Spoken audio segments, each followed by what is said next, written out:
ارسلت الی الخلق کافہ، پہلے ایک علاقے کے، ایک بستی کے، ایک قوم کے، ایک قبیلے کے نبی ہوتے، مجھے رب نے پوری کائنات کا نبی بنا کر دیا۔ یہ چھٹی چیز ہے۔ یہ چھ چیزیں کیوں ملی؟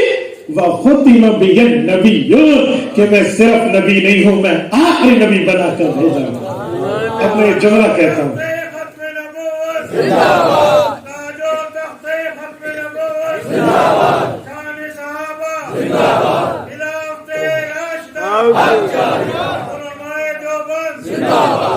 یہ میں نے اس لیے سمجھایا ہے کہ ختم نبوت کی عقیدے کی بات پورے دین کی بات بتانا ہے، اس طرح اکیلے کی بات نہیں ہے، یہ ایک عنوان ایک ٹاپک نہیں ہے، بلکہ پورے دین کی رکھوالی ہے کہ میں آخری نبی بنا کر بھیجا گیا ہوں، مجھے اتنے اعزازات ملے۔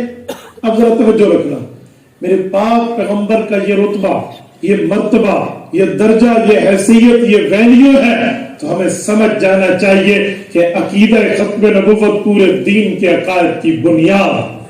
بلکہ میں سمجھانے کے لیے ایک جملہ کہتا رہتا ہوں کہ لوگوں، کوئی بندہ اللہ کو خالق مانے، رازق مانے، مالک مانے، جبار مانے، قہار مانے، قدوس مانے، ساری صفات رب کی مانے، لیکن وحدہ لا شریک نہ مانے کہ اللہ اکیلا ہے، یہ نہ مانے، تو اس نے کچھ مانا؟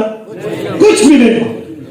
ایسے کوئی بندہ حضور پاک کو نبی مانے، امام الانبیاء مانے، امام الرسل مانے، صاحب الہجرت والمعراج مانے، صاحب القرآن مانے، مکی و مدنی مانے، اعزازات کی انتہا مانے، اگر ختم نبوت نہیں مانا تو کچھ نہیں۔